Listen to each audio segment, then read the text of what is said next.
Good morning, class 8 students. So today we are going to read chapter number 13 from History, India after Independence. Okay. So before starting the chapter, I would like to inform you that why we are going to move with this chapter instead of reading the previous one. Okay. So here, student, I want to make you clear that due to corona crisis we have been reduced your syllabus up to some limits which I am not announcing right now, but later on very soon you will get the information about that.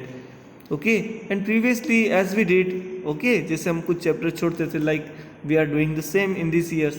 Okay, so chapters those who are not important according to the content for the exam, we are going to reduce to them, and instead of them, okay, on the other hand, if I would like to say to you that we will read according to the importance of the chapter and with the proper management of the time. So today we are going to start the chapter number 13 from history. Okay, it is the last chapter of your history book, okay, or subject. So now students, after so many years of struggle and hardship, तो so many years का meaning क्या हो गया student? क्या 50,000 साल? So many years का meaning क्या हो गया यहाँ पर? 2000 साल, 20,000 साल, कुछ तो आइडिया होगा ना. After so many years of struggle and hardship, India finally attend freedom from the British Raj on 15 अगस्त 1947. सो ये पीरियड बेसिकली 300 to 400 ईयर्स का रहा है. 300 to 400 ईयर्स का पीरियड आप मान लीजिए जब ब्रिटिशर्स हमें रूल कर रहे थे. वैसे तो जनरली बोला जाता है कि उन्होंने लगभग हमें 250 years approximately in a right way उन्होंने रूल किया है, बट अल्टीमेटली जो है उन्होंने इन ऑल वीकेंड से मुगल एम्पायर्स के बहुत सारे जो प्रोविंसेस थे उन्होंने ऑक्यूपाई कर लिए थे, और जो कुछ दूसरे रूलर्स थे, रीजनल रूलर्स, उनके भी प्रोविंसेस उन्होंने ऑक्यूपाई कर लिए थे, वहाँ पर पॉलिटिकल पावर गेन कर ली थी, उन टेरिटरीज़ को जो है कैप्चर कर लिया था. तो हम कह सकते हैं हियर वी कैन से कि वो हमें जो है मोर देन मतलब 400 ईयर्स वो हमें रूल कर गए या किया उन्होंने. ठीक है, तो इसलिए यहाँ पर ये जो सेंटेंस आया है, after so many years of struggle and hardship, यानी कई वर्षों के संघर्ष और जो है हार्डशिप यानी कठोर परिश्रम के बावजूद, है ना, इंडिया फाइनली अटेंड, भारत ने जो है अंत में क्या हासिल किया, क्या उपलब्ध किया, क्या अटेंड किया? फ्रीडम फ्रॉम द ब्रिटिश राज, यानी अंग्रेजी रूल से या इंग्लिश रूल से जो है हमें फ्रीडम यानी स्वतंत्रता या आज़ादी की जो है प्राप्ति हुई ऑन 15 अगस्त 1947. ये सेंटेंस ही गलत है अपने आप में स्टूडेंट. हमें कोई आज़ाद, हम कोई उनके गुलाम, हम जो है आज़ाद, इसको हम अगर हमारे बिलीफ्स के अकॉर्डिंग बोले तो वो जो है हमें छोड़ के चले गए या उनको हमने भगा दिया. सेंटेंस ऐसा भी हो सकता है. ओके, समझ में आया आपको? बट हम उनके कंट्रोल में थे, इसलिए अकॉर्डिंग टू दैट वे अगर हम सोचे तो हाँ, हम उनकी कॉलोनी थे, हम उनके जो है सबॉर्डिनेट थे, वो हमें रूल कर रहे थे. ठीक है, तो इसलिए हम जो है ये सेंटेंस यहाँ पर सही लगता है. वो अपने अपने बिलीफ्स होते हैं, आप जैसा सोचते हैं. Now next, a new and divided nation. तो एक नया और डिवाइडेड नेशन, तो नया नेशन तो पाकिस्तान को कहेंगे, इंडिया तो वही था, लेकिन हाँ कुछ चेंजेस थे, इसलिए हम इंडिया को भी न्यू नेशन कहेंगे. एंड डिवाइडेड नेशन कहा जाएगा because there was a partition of India. Okay, a part of India has been divided from it and it was known as Pakistan. Okay, so come to the point. After independence India faced a series of enormous challenges, यानी स्वतंत्रता के बाद भारत को कई श्रृंखलाबद्ध असंख्य परिवर्तनों का सामना करना पड़ा. Okay, after independence India faced a series of enormous challenges like, जैसे कि the problems of refugees and the end of the princely state, यानी जो शरणार्थी थे उनकी समस्या हमारे सामने थी जो पाकिस्तान से इंडिया आए थे. Okay, and of the princely states, यानी जो राजघराने थे या रियासतें थी, had to be addressed immediately, उनको भी एड्रेस करना था, यानी उनको भी जो है अपने कंट्रोल में लेना था, या उनको भी अपने जो है एक तरीके से कह सकते हैं उनके साथ भी संवाद करना बहुत जरूरी था इमीडिएटली, क्योंकि वो अपने आप को इंडिपेंडेंट रूलर डिक्लेयर कर सकते थे. क्योंकि ब्रिटिशर्स ऐसा बोल के गए थे कि कोई भी जो है प्रिंसली स्टेट जिसको उन्होंने ऑक्यूपाई किया था, एनेक्स्ट किया था, वो जो है अपने आप में फ्री है कि वो इंडिया को चूज़ करे या पाकिस्तान को चूज़ करे या अपने आप को सेल्फ इंडिपेंडेंट डिक्लेयर कर सकता है. तो ये एक मैंने बोल सकते हैं कि इमीडिएट प्रॉब्लम थी इंडिया के सामने. ओके, तो ये इस प्रॉब्लम को जो है सॉर्ट आउट किया हमारे जो कॉन्स्टिट्यूशन मेकर्स थे, या फ्रेमर्स थे। Now the second point, the new nation had to adopt a political system. अब इंडिया जबकि एक नया देश था, इसके सामने एक नया पॉलिटिकल सिस्टम भी अडॉप्ट करना था। तो क्या हम मल्टी पार्टी सिस्टम को अडॉप्ट करें या सिंगल पार्टी रूल को अडॉप्ट करें, या जो है कोई और जो है किसी other type of form of government को अडॉप्ट करें। ये भी हमारे कॉन्स्टिट्यूशन फ्रेमर्स के सामने एक सवाल था, प्रश्न था, जिसका उन्होंने जो है बहुत ही सावधानी के साथ, हम बोल सकते हैं उसका वाइजली जो है हमें आंसर दिया और डेमोक्रेटिक कंट्री इंडिया को डिक्लेयर किया। The new nation had to adopt a political system that would best serve the hopes and expectation of its population.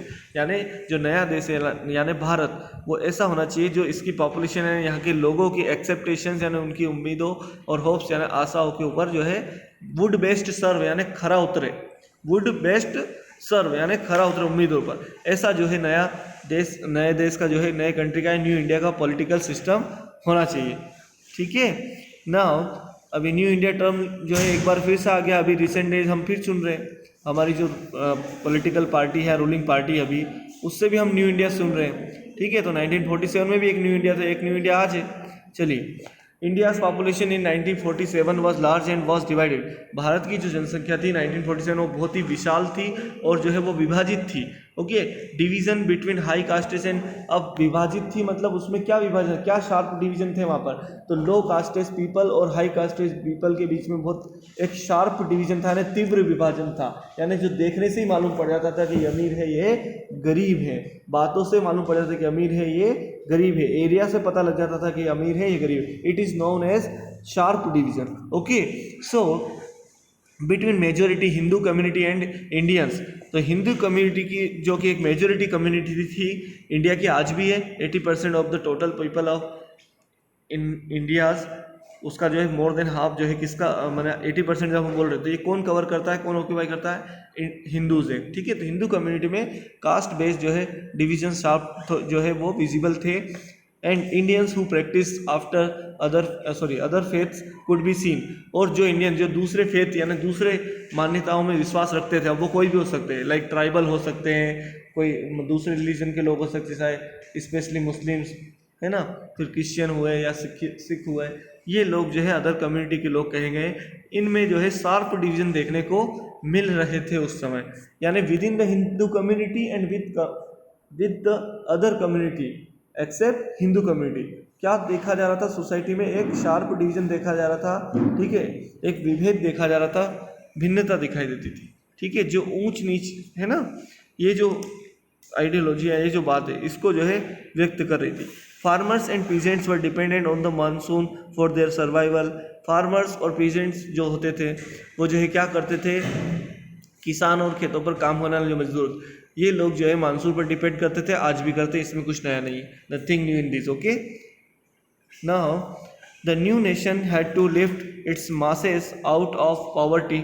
एक जो नया देश था उसे अपनी जो मासेस थी उसको जो है पॉवर्टी से बाहर निकालना था। ठीक है, तो आज भी पॉवर्टी कोई हटी नहीं है। अभी भी आप रिसेंटली यू कैन से कि 18 करोड़ के अराउंड जो है आज भी पुअर पीपल जो है एग्जिस्ट करते हैं, इंडिया के अंदर रहते हैं, तो इसमें कोई मेजर ड्रास्टिक चेंज नहीं आया है। ठीक है, the new nation had to lift its masses out of poverty. यहाँ पर मासेस का मीनिंग हो गया population, by increasing the productivity of agriculture. और ऐसा कैसे करेंगे हम, ये हमारे कॉन्स्टिट्यूशन मेकर्स ने क्या सोचा कि हम प्रोडक्टिविटी को बढ़ाएंगे। ठीक है, प्रोडक्टिविटी ऑफ एग्रीकल्चर, किसकी, एग्रीकल्चर सेक्टर की जो है प्रोडक्टिविटी को बढ़ाया जाएगा बाय प्रमोटिंग न्यू जॉब्स, नई नई नौकरियां क्रिएट करके या उनको निकाल कर इन इंडस्ट्रीज। ओके, तो ये प्लान्स थे। these were some plans which was executed or implemented or planned by our constitution makers. Okay, so here students you may read unity and development goes hand in hand, यानी एकता और विकास, यानी तरक्की तो होना चाहिए लेकिन यूनिटी के साथ होना चाहिए, ये हैंड इन हैंड होना चाहिए, यानी ये साथ साथ होना चाहिए। यानी अगर डेवलपमेंट हो रहा तो इसका मतलब ये नहीं कि कुछ लोग पीछे छूट जाए, वो या वो हम अगर कह रहे हैं कि हमारा जो प्रिंसिपल है, प्रिंसिपल ऑफ डेमोक्रेसी हम बोलते हैं, इक्वलिटी, वो कहीं ब्रेक हो जाए, तो वो भी नहीं होना चाहिए।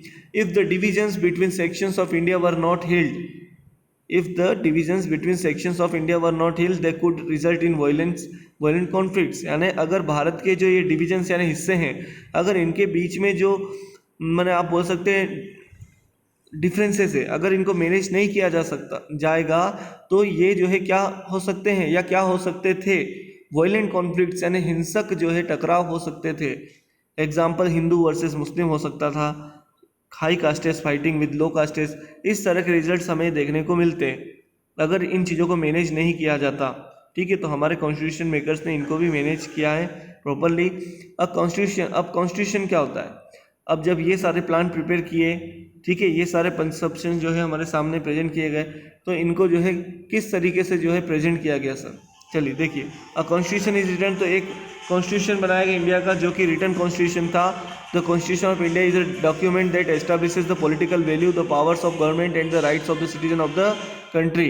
यानी कॉन्स्टिट्यूशन ऑफ इंडिया जो था वो एक ऐसा डॉक्यूमेंट था क्या सर, हम तो बोलेंगे आज भी है। ठीक है, एक ऐसा डॉक्यूमेंट है that establishes the political values, जो ये स्थापित करता है या ये निर्देशित करता है कि हमारे कंट्री के पॉलिटिकल वैल्यूज क्या होंगे, यानी पॉलिटिक्स अगर की जाएगी या पॉलिटिक्स जो है वो किस तरह से वर्क करेगी हमारे कंट्री में। ठीक है, the powers of government and the rights of the citizen, यानी सरकार की क्या शक्तियाँ होंगी और सिटीजन या नागरिकों की क्या अधिकार होंगे देश के अंदर।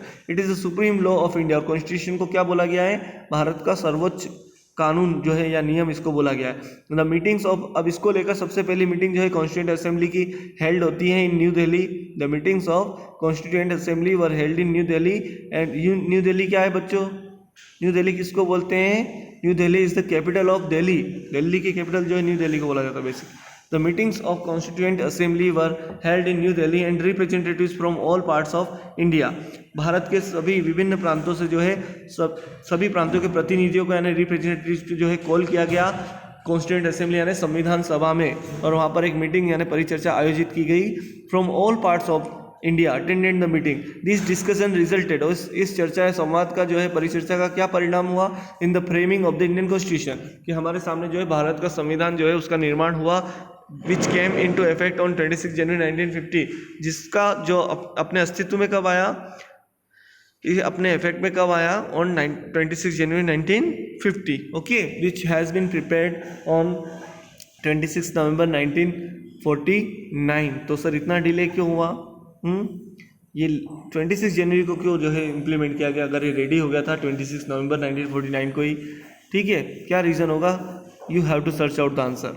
Now one feature of the constitution was its adoption of universal adult franchise. एक और हमारे कॉन्स्टिट्यूशन का, संविधान का जो है फीचर यानी उसकी विशेषता रही है कि उसने यूनिवर्सल एडल्ट फ्रेंचाइजी यानी सार्वभौमिक वयस्क मताधिकार को जो है क्या किया है, एडॉप्ट किया है या उसका अनुसरण किया है। All Indians above the age of 21 would be allowed to vote in the state and national election.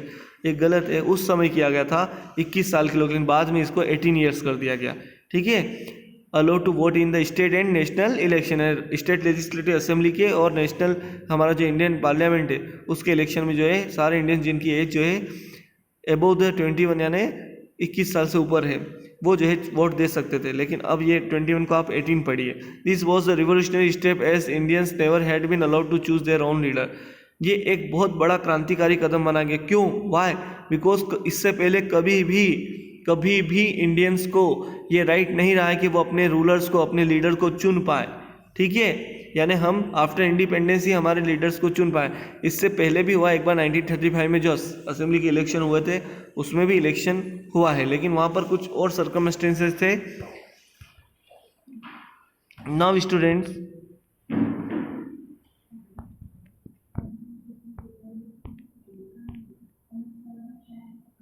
some more characteristics or features or reasons has been given in favor of the Indian Constitution. Okay, तो ये हम next video में read करेंगे। Thank you.